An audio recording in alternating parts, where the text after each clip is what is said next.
Hey, how's it going everyone? Today I'm going to be taking you through a backflip tutorial and I'm going to be showing you the correct way to learn the backflip and how to do it safely from your own home. So when I first learned how to backflip, coming from a small village, I didn't really have access to something like a gymnastics gym where I could, use proper equipment and have someone teach me how to do it. So I had to learn and develop the techniques myself at home. So if you're like me and you don't have access to a proper gymnastics gym where someone can teach you, which is obviously the best and safest option, but if you don't have that available to you, this tutorial is going to be really helpful on how to learn the correct technique for the backflip and how to minimize the risk of injury. Okay, so let's get started. Okay, so first off, we're going to take a look at what the correct technique for the backflip should look like. So the first part of the backflip is simply going to be a vertical jump. And with your vertical jump, you always want to lead with your arms. So as your arms come down, your body dips, and then as they come back up, you're extending and you're exerting as much power through the floor as you can. That is going to give you the most jump height. Then once you reach the peak of your jump, you then begin to rotate over your head and then land back down. So where people go wrong with this usually when they first learn it, and I did this as well, is that they will jump backwards and begin to rotate straight away. So the problem with this is that when you do this, you're going to minimize the amount of height you can get in your jump. So it's important to learn the correct technique is you want to learn how to time it so that you can reach the peak of your jump vertically and then begin to rotate in place, opposed to jumping straight backwards. So there's nothing really inherently wrong with learning that technique of jumping backwards. It's just going to make it harder to improve your backflip in terms of how much height you can get. And also if you want to learn other skills and actually put these together in like a combo, you'll want to learn the correct technique to be able to do this properly. And this is why it's going to be limiting if you learn the bad technique to start with, because once you develop those habits, they're kind of hard to get rid of as you progress. So now that we know what a correct backflip should look like, we can then break this down into smaller sections that are going to be easier to learn. So if you try and do all of these complex movements all at once, you're going to end up overloading yourself. So you want to break it down into smaller sections that are going to be easier to learn. And then once you get comfortable with those smaller sections, you can then put it all together and it's going to be much easier to learn the correct technique that way. And this will also actually reduce the amount of fear you have when going for the full backflip, because you're going to be conditioning your mind and body to know what it needs to do. So a big mistake that people make is rushing into it and thinking that they need to just go for it to get over the fear. So what always ends up happening when they do this is that they will end up jumping up in the air and bailing halfway through and then falling on their head and neck, which is obviously really dangerous.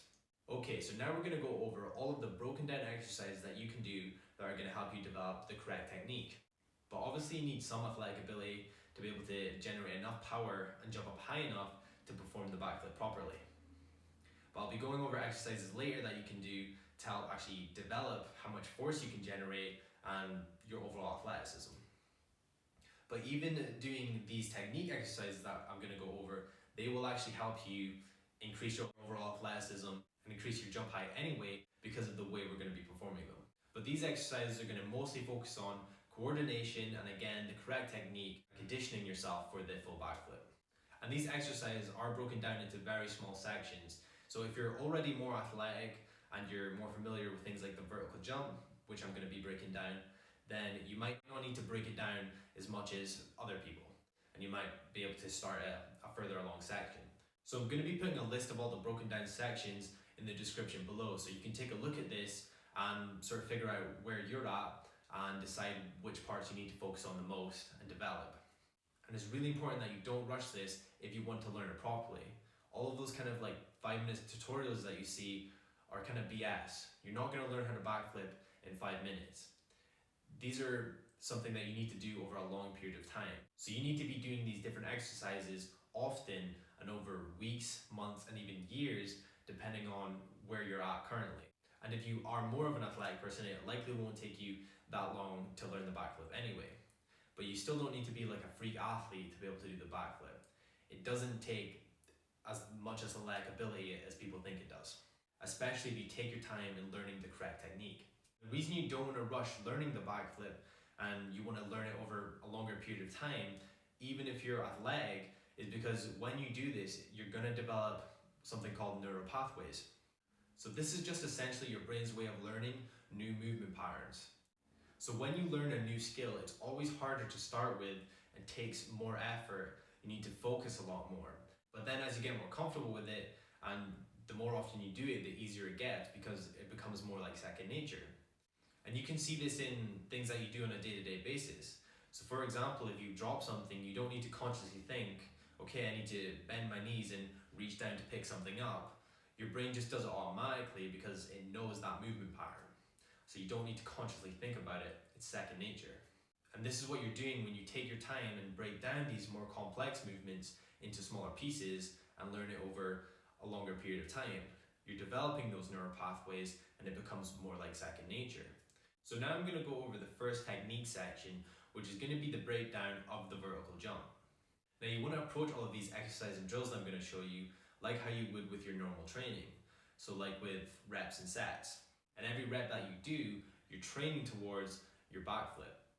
So for all of these technique exercises, the rep range is going to be pretty much the same. So around 6, maybe up to 12 reps. So you'll be at more the lower end of that rep range for the bigger kind of movements, the ones that require more energy, and you can be up to the higher end for the smaller movements that don't require as much energy. And you'll be doing around 4 reps plus of each of these exercises.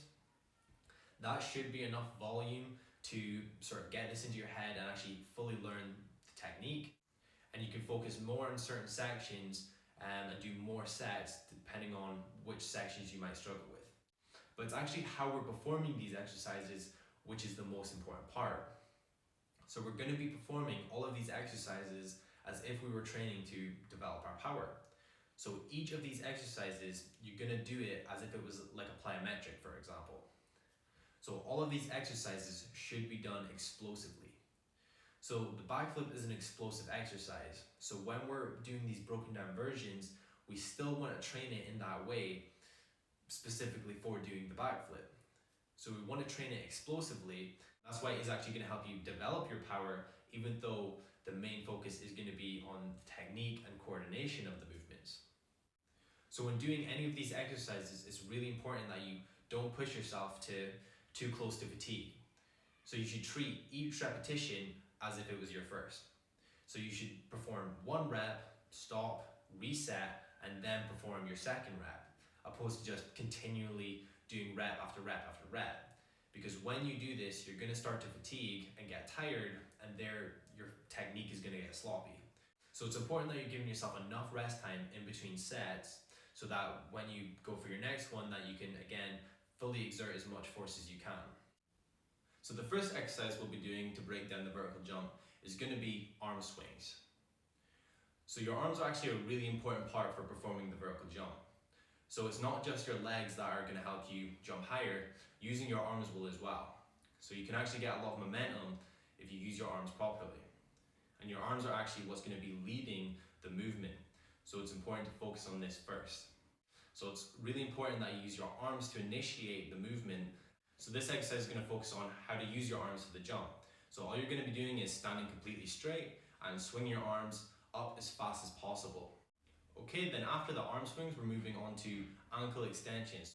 So here we're focusing on what's happening on the floor.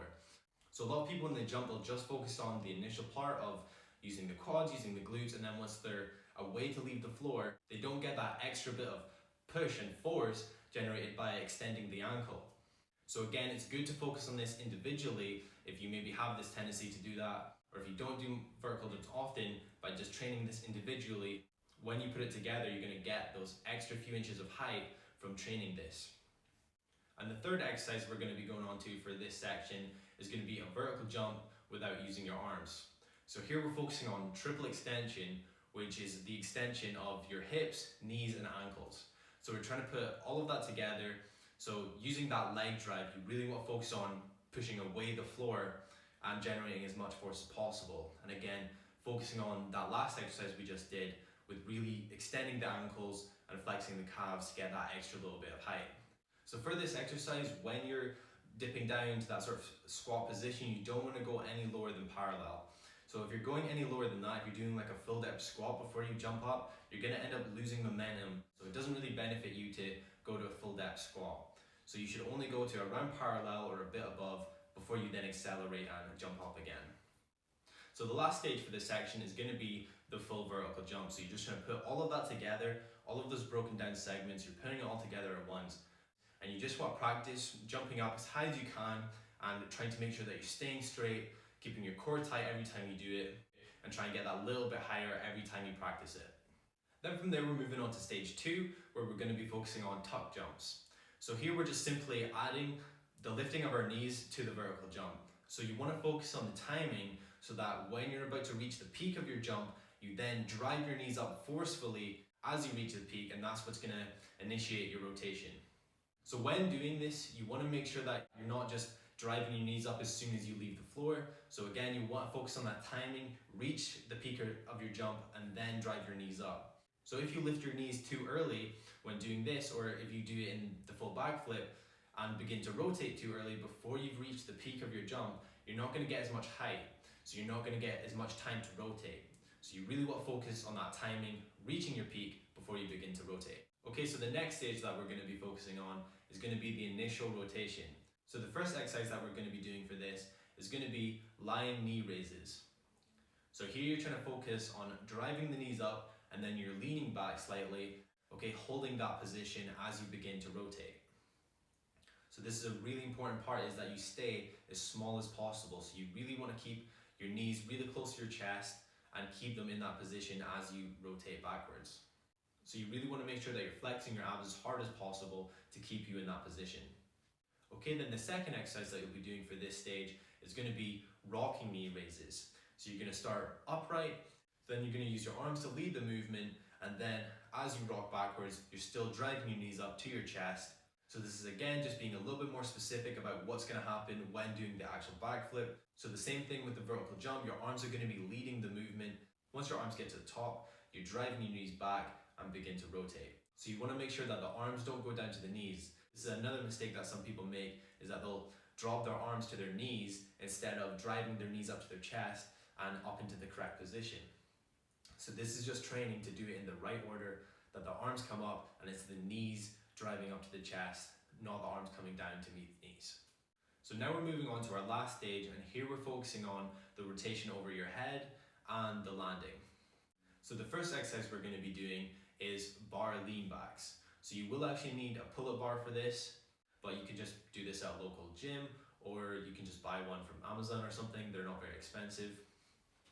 So here we're just trying to focus on, again, that initial sort of leaning back as you begin to rotate. So when you jump up on the bar for this, all you're really doing is just sort of holding that position, sort of come up off the floor, and then as you lift your knees up, you'll find that your body just sort of starts to rock forward. So your hips will just shoot forward, and that is what it's going to feel like when you go for the backflip.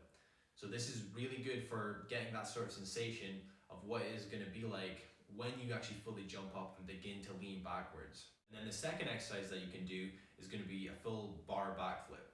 So here you're just doing the exact same thing, holding onto the bar. As you sort of jump up, lifting your knees, you're just going to do a full rotation and then let go of the bar and land back on the floor. So this is going to be really good for getting you used to going over the sensation of rotating over your head, because this can be quite disorienting for a lot of people. So this is really good for practicing that. So this is one of the best exercises and something that really helped me get over the fear of going over my head and helped me get used to sort of the landing. So once you go over your head, you'll also want to work on sort of the timing of when to extend your legs to get ready for when your feet hit the floor. And if you don't have a pull-up bar, for example, what you can do instead is just sort of jump back sort of over a couch or something soft like that. So this is what they do in actual gymnastics gym, is they'll have like the plyometric boxes. You'll jump up, lean back, and then they'll tilt the box back so that you can rotate. Okay, so that's all of the broken down variations that you'll need to focus on to start to put it all together before going for your full attempts. But if you're not someone who's really into sports or anything like that, and you really aren't that athletic at all, then you may need to focus on some other exercises that are going to focus on specifically developing your power and increasing your jump height. So I'm going to go over 3 other exercises that you can do that will actually help you build up your power output and be able to generate more force. So this is going to help you specifically for the backflip and helping you increase your jump height. So the first exercise that you can do is weighted squats. So you can either do this with a barbell or dumbbells, it doesn't really matter too much, but you want to make sure that you're not doing this with too heavy a weight. It needs to be only around 50 to 55% of your max. And again, you're not trying to push yourself to fatigue. You need to get that high quality contraction that we're looking for. And make sure that you're getting enough rest time. So it's the same kind of rep range as before with this sort of 6 to 12, but you're going to want to stay more to the lower end of the rep range. And you want to be resting around 3 up to around 5 minutes or so. Again, you want to be giving yourself enough rest time to fully recover so you can exert yourself fully in the next set. And another great exercise that you can do is depth jumps. So here all you're doing is just dropping off of a surface, landing, taking that impact, and then getting that transfer of momentum and accelerating upwards. I'd recommend for most people to do it off of a surface that's around knee height or so. So what this exercise will actually do is help you generate force faster. So as soon as you land and you absorb that impact, you're then trying to quickly as possible explode and jump up as high as you can. So just another really great exercise that's going to help you increase your power and just your overall athleticism. And the third exercise that is going to be really useful for this is going to be a plyo split squat. So this exercise is really great because it trains your legs unilaterally. So if you have any muscle imbalances, then you might not know it if you're always training with 2 legs at once and jumping off of 2 legs. So by doing this exercise, you can actually see if you have one leg weaker than the other and actually use this exercise to help strengthen that and even it out. So it's always a good idea to train your legs individually as well as together. So for this exercise, you're trying to use the back leg as little as possible. It's just there for balance. You don't really want to press down at all. You want all of the load to be on that front leg. Okay, so now you have all of the exercise that you'll need to focus on the technique, as well as the exercise that are going to help you improve your overall athleticism. So say you've been doing this for a little while now, so you've been training the technique, you're getting comfortable with it. So now it's time to sort of get ready for your actual proper full attempts. So you want to make sure you're doing this in the best environment possible. So obviously something like a gymnastics gym where there's like a foam pit, crash mats, things like that is going to be best. If not, what you should be doing is getting something like a mattress or pillows, anything that can just pad your landing. It's going to make it much safer and also increase your confidence when going for it. And another thing that you can do that's going to be really helpful, especially if you plan on doing your first backflip on grass or sand or somewhere like that, the best thing that you can have is a spotter. So someone to actually help you do the backflip and is there to support you in case you don't actually rotate properly or you're not getting enough height in your backflip. They can be there to support you and actually help you that little bit. But it's really important that you get a spotter who actually knows what they're doing, because if they don't know how to support you properly, it's likely not going to end very well. So make sure that if you have a friend who's doing this, that they know what they're doing, they have their hand on your back and leg, they're there to help you rotate and also increase your height for the jump, especially for the first few times. But it's really important that they're strong enough to actually hold your weight. So the person should be around the same size as you. So if I tried to spot the rock, for example, when doing a backflip, even though I know what I'm doing, if he decided to bail in midair, I don't really see much hope for me trying to flip him up and rotate him enough to actually land the backflip. So make sure that you're doing this with a partner that is strong enough and is around the same size as you so they can actually support you properly. But having a spotter is a really good idea if you can, because if you do sort of bail in midair, they're going to be there to sort of catch you and support you, make sure you don't fall in an awkward kind of way. Okay, so that is the end of this video. I hope you found this tutorial helpful, and now you'll have the sort of tools and tricks you need to sort of build up to the full backflip. But again, don't rush this process. Make sure you're being safe and you're doing this in as safe environment as possible. But now hopefully from watching this video, you'll be able to land your first backflip from the comfort of your own home. Thanks for watching.